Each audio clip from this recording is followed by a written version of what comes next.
Bismillahirrahmanirrahim. Assalamualaikum warahmatullahi wabarakatuh.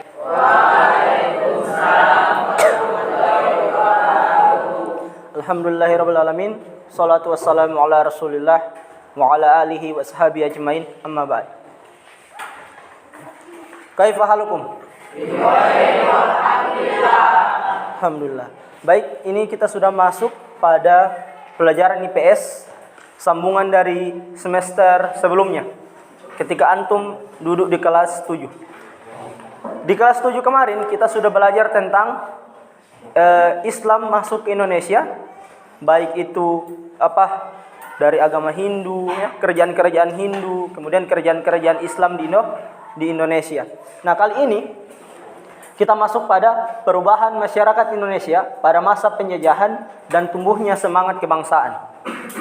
Kemarin, ya, sebelum kerajaan Islam, kerajaan apa dulu yang ada di Indonesia? Kerajaan Hindu. Kemudian setelah kerajaan Hindu berakhir, kerajaan Islam pun muncul, ditandai dengan kerajaan Islam yang pertama di mana? Di mana itu? Di Aceh. Kerajaan Samudra Pasai di Aceh yang kemarin ujiannya kan. Nah, kali ini antum perlu ketahui bahwasanya pada masa kerajaan Islam banyak sekali para ulama, ya. Antum tahu Kiai Haji Imam Bonjol, tahu? Beliau ulama, ya. Banyak sekali pejuang-pejuang yang latar belakangnya itu berdasarkan dari agama Islam. Seorang muslim, seorang ulama, ya. Siapa lagi yang antum kenal pahlawan selain Kiai Haji Imam Bonjol? Siapa lagi? Siapa yang dari Makassar? Sultan Hasanuddin. Dan masih banyak lagi. Mereka itu adalah orang-orang yang beriman dan bertakwa kepada Allah. Maka tidak heran bahwasanya kemerdekaan Indonesia, kalau tidak ada ulama dan kalimat takbir, maka Indonesia tidak akan pernah merdeka. Kenapa? Karena pejuang, ya, mayoritas pejuang kita kemarin adalah ulama. Ulama, para santri. Gontor sudah berdiri ratusan tahun sebelum Indonesia merdeka. Ya.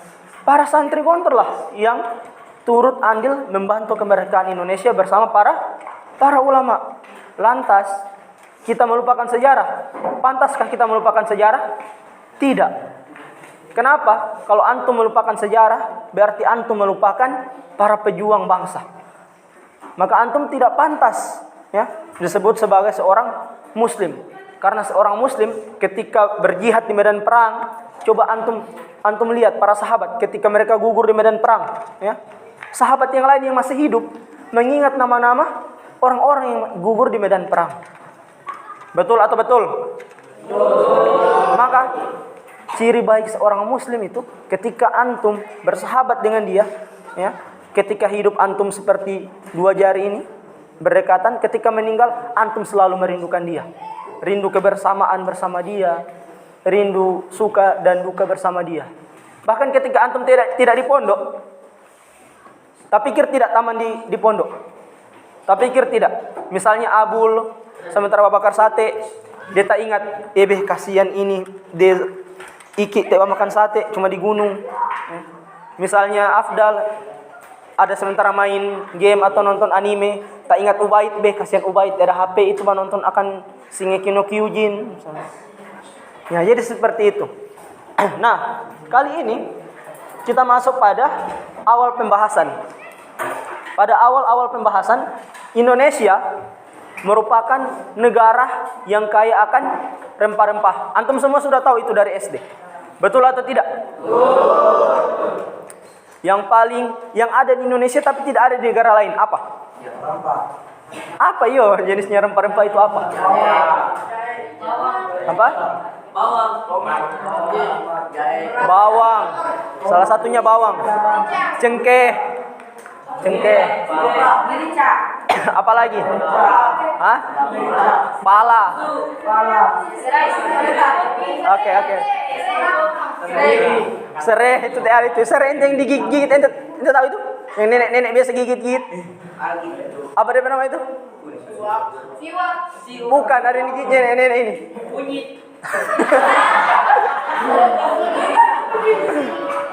Apa? Daun sirih. Digigit-gigit nenek-nenek. Jadi kalau Ubaid coba gigit itu, berarti Ubaid tidak. Itu bikin sehat antum gigi itu. Coba lihat orang tua dulu gigi, kuat-kuat. Dorong gigi, bayangkan sampai papa DP gigi masih awet, 60 lebih DP umur. Tuh orang ini baru belasan tahun iki semengeluh deh, Ustaz sampai gigi solobang.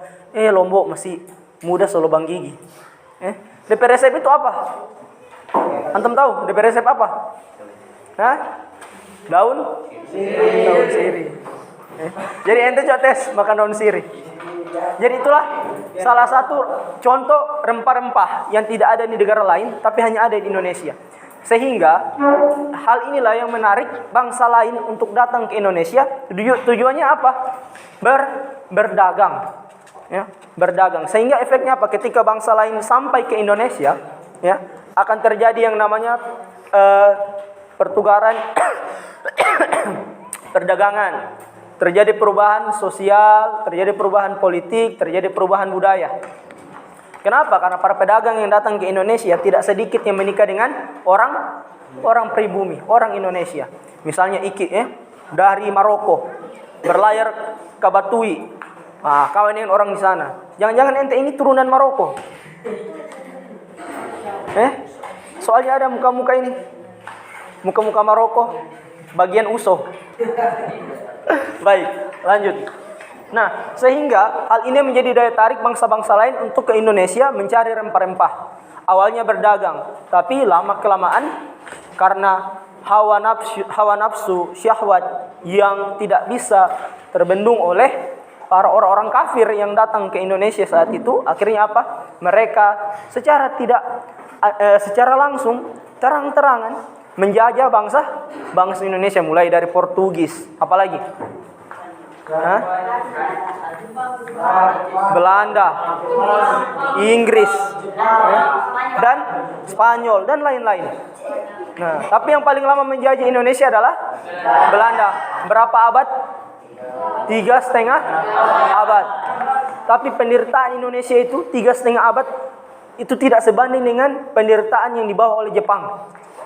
Yang menjajah Indonesia cuma beberapa tahun, tapi penderitaannya itu mengalahkan yang 3,5 abad. Bayangkan bagaimana DP penderitaan 3 tahunnya bangsa Indonesia yang dikasihnya Jepang.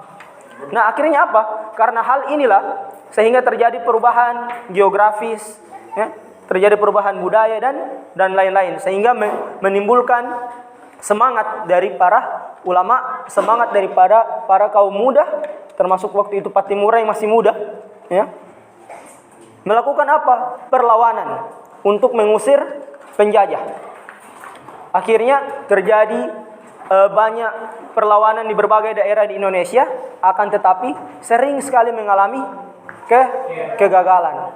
Kenapa? Karena hal inilah dari perlawanan inilah bahwasanya para ulama, para tokoh-tokoh yang kemarin berjuang, para pahlawan menemukan bahwasanya pada Indonesia kurangnya persatuan dan kesatuan, sehingga pada awal abad ke-20 awal abad ke-20 bahwasanya Indonesia harus berjuang dengan cara yang lain.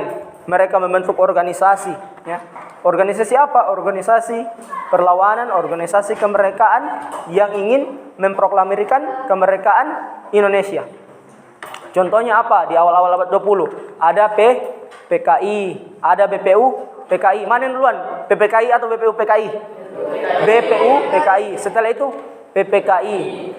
Kemudian dibuatlah rumusan Pancasila, kemudian ada Sumpah Pemuda, dan akhirnya apa? Terjadi peristiwa Rengas Dengklok yang akhirnya berujung pada kemerdekaan Indonesia. Jadi harus dengan cara yang terstruktur, harus dengan cara yang tersistematis sehingga Indonesia bisa merdeka. Kenapa? Antum kejahatan yang terstruktur dan tersistematis dapat mengalahkan kebaikan yang tidak terstruktur dan tersistematis. Makanya kalau kejahatan itu bisa terstruktur, tersistematis, maka antum pun kebaikan harus seperti itu. Paham tidak ini? Jadi jangan antum, ayo besok orang kumpul dana begini-begini. Tapi antum tidak punya perencanaan, tidak punya planning. Tiba akal, tiba masa turun lapangan. Nah, tiba-tiba begitu turun lapangan, ya sumbangan untuk Sulawesi Barat. Langsung ditanya, nomor rekeningnya siapa? Dari yayasan mana? Habis antum. Makanya kebaikan itu harus terstruktur dan tersistematis. Sehingga akan menghasilkan yang namanya kebahagiaan. Baik. Jadi sampai di sini dulu awal materi yang saya berikan. Insya Allah pada pertemuan selanjutnya kita akan masuk pada pembahasan yang lain. Sampai sini ada pertanyaan? Tidak ada? Alhamdulillah. Kita tutup dengan doa kafaratul majelis.